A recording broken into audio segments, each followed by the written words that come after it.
Atiku ya nuna ɓacin ransa kan yadda Najeriya ta ƙara shiga halin karayar tattalin arziki. Tsohon mataimakin shugaban Najeriya kuma tsohon ɗan takarar shugaban ƙasar, Atiku Abubakar, ya nuna ɓacin ransa sakamakon yadda Najeriya ta ƙara shiga halin karayar tattalin arziki. A wani saƙo da Atikun ya wallafa a shafinsa na Twitter, ya bayyana cewa da a ce gwamnatin Najeriya ta ji irin shawarwarin da ya bayar da wasu shawarwarin masu kishin ƙasa, da tuni an guje wa faruwar hakan.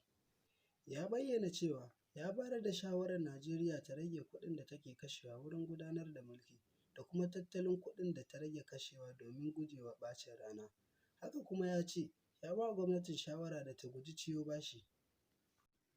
A ranar Asabar ne dai Hukumar Ƙididdiga ta Najeriya wato NBS ta ce tattalin arzikin ƙasar ya ragu da kashi 3.62 cikin ɗari a tsakanin watan Yuli zuwa Satumban 2020, wanda hakan ke nufin tattalin arzikin ƙasar ya samu karaya.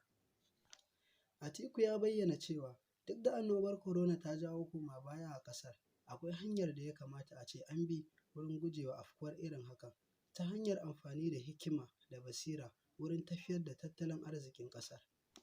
Ya kuma koka kan cewa Najeriya ba ta da kuɗin da za ta aiwatar da ƙasaitaccen kasafin kuɗin ƙasar, inda ya ce a yanzu ƙasar na cikin halin talauci, kuma idan aka ci gaba a hakan, ƙasar za ta karye baki ɗaya. Ku danna mana subscribe, kana ku danna mana ƙararrawa ta yadda za a sanar da ku da zarar mun ɗora sabon bidiyo. Sannan ku taya mu da sharing zuwa friends ɗinku a shafukanku na sada zumunta da group ɗinku. Mun gode. Muradinmu TV, farin cikinku shi ne burinmu.